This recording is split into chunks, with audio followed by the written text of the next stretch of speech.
Imagine you are standing on the deck of a transport ship somewhere in the English Channel.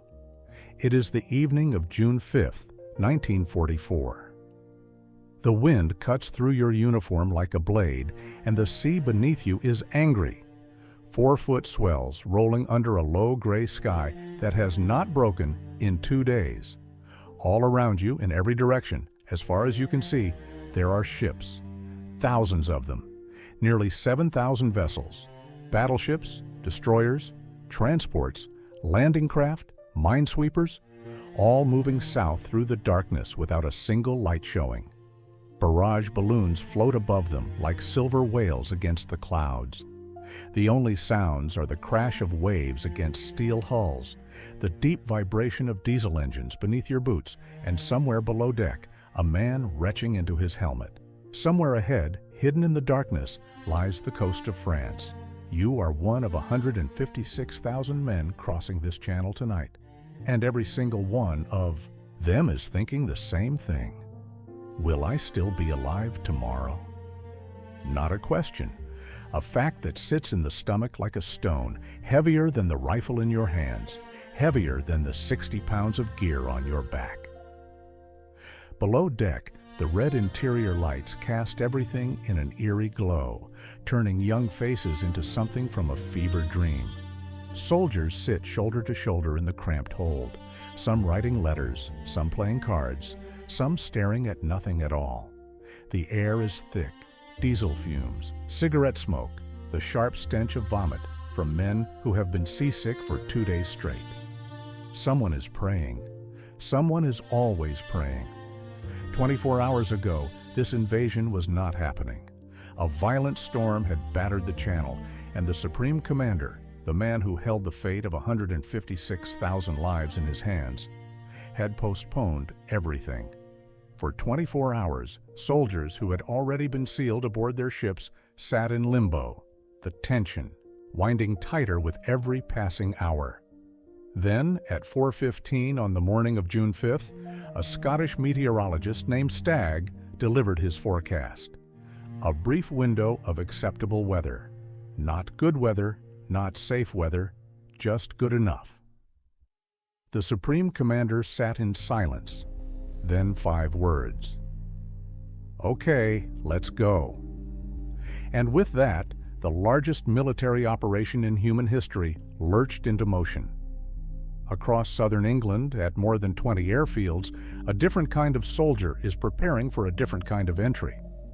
The paratroopers of the 82nd and 101st Airborne Divisions are not crossing the channel by ship.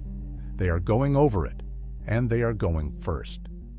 At Greenham Common, in the fading light, men sit on the grass beside rows of C-47 transport aircraft, applying war paint to each other's faces with burnt cork. Some have shaved their heads into mohawk strips, a tradition started by a demolition unit whose leader claimed Choctaw heritage. They look like warriors from another century. They are carrying 70 to 100 pounds of equipment each: rifles, grenades, ammunition, rations, entrenching tools, cricket clickers for identifying friend from foe in the dark. Many of them can barely stand. At 8:30 that evening, the Supreme Commander walks among them. He is 53 years old, wearing a light jacket, no combat gear. The men around him are half his age, faces blackened, loaded down with enough equipment to break a mule. He shakes hands, asks where they are from, laughs at a joke about Michigan fishing. The contrast is almost absurd. This man in his simple jacket, surrounded by warriors loaded for their own destruction. But his staff has told him to expect 70% casualties among these airborne troops. 7 out of 10 of the men standing before him.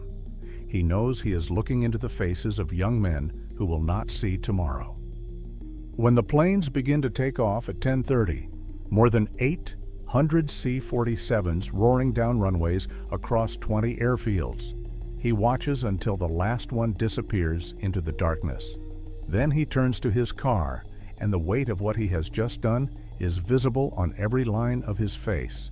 Over the channel, more than 800 C-47s fly in formation at 500 feet, low enough to avoid German radar. Below them, the sea churns white. Ahead, the Cotentin Peninsula waits in darkness. Then the clouds close in, solid, impenetrable, and the neat formations begin to scatter. Pilots lose sight of the planes beside them. Some climb above the clouds, others dive below. And then the flak hits. Orange and red tracers streak upward through the darkness like burning fingers, and the aircraft shudder as shrapnel tears through their fuselages. Some pilots panic, speeding up, and the paratroopers inside are thrown against the bulkheads as the plane bucks and swerves. The jump light turns green. Men shuffle toward the door carrying almost 100 pounds of gear, and they jump into a sky that is on flames with tracer rounds. 75% of them land in the wrong place.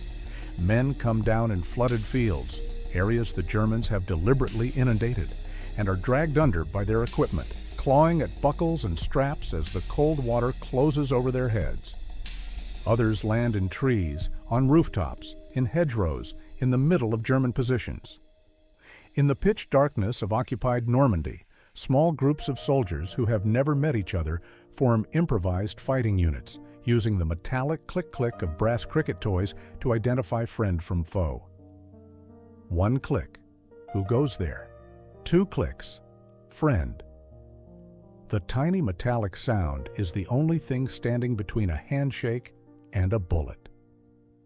For more than an hour before the main airborne force arrives, 300 Pathfinders, the very first Allied soldiers on French soil, are completely alone behind enemy lines, setting up radar beacons and signal lights to guide the main force in.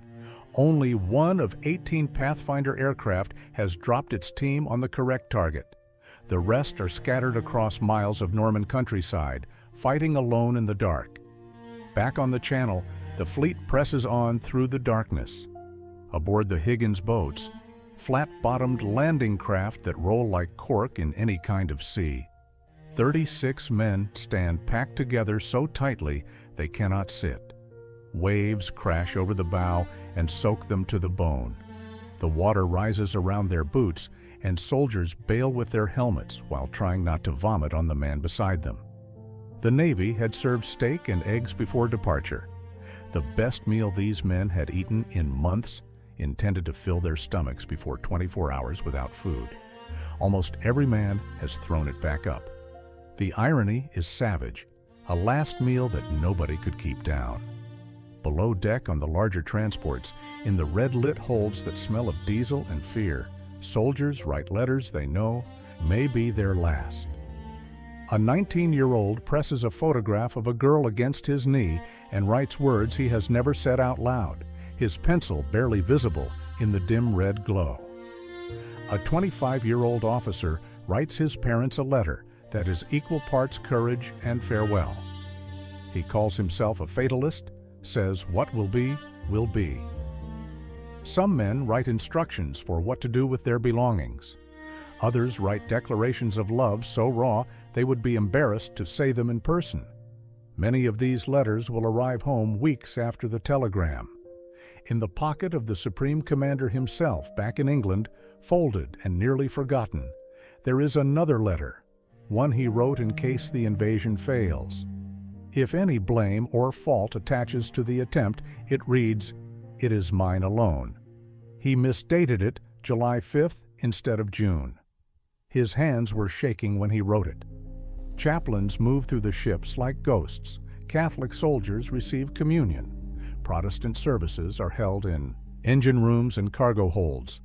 Jewish soldiers pray in whatever corner they can find. 13 chaplains will jump with the airborne troops tonight. 21 will not survive the summer. On every transport, on every landing craft, the murmur of prayer is the background frequency of the crossing, quiet, constant, desperate. Men who have never set foot in a church find themselves on their knees. Good luck charms are clutched in cold fingers.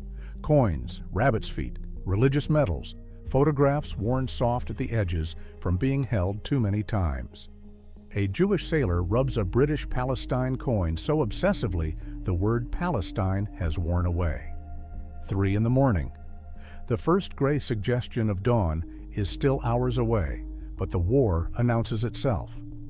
The naval bombardment begins. Battleships open up from miles offshore, and the blast of their guns is not a sound. It is a physical force that hits your chest like a fist, a wall of pressure that compresses the air in your lungs. The French. Coast erupts in columns of flame and debris, the horizon flashing orange and white in a rhythm that feels like the heartbeat of something enormous and terrible. From the transport ships, soldiers watch in silence, and the reality of what is about to happen becomes impossible to deny. Then comes the order: prepare to disembark. Landing craft swing from davits on the sides of the transport ships, rising and falling 6 feet with the waves. Soldiers climb down cargo nets draped over the hull in total darkness, 60 pounds of equipment on their backs, timing their jump into the pitching boat below. Miss the timing, and you fall between the hull and the landing craft into the Black Sea. In the landing craft, drenched, shaking, packed together like rounds in a magazine, they begin the final approach toward a coast that is now flickering with the light of its own destruction. And then, at 6:30 on the morning of June 6, 1944, the ramps drop. On 5 beaches, stretching across 50 miles of Normandy coast, the first wave goes in. Americans at Utah and Omaha, British at Golden Sword, Canadians at Juneau. At Utah, the landing is almost merciful.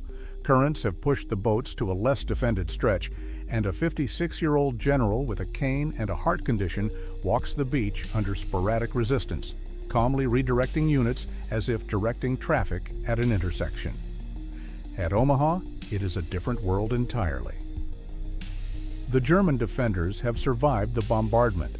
Their machine guns and mortars tear into the men the moment the ramps fall, catching them waist-deep in the surf with nowhere to hide.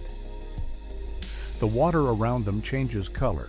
Steel obstacles and mines line the beach like a maze designed by someone who wanted no one to survive it.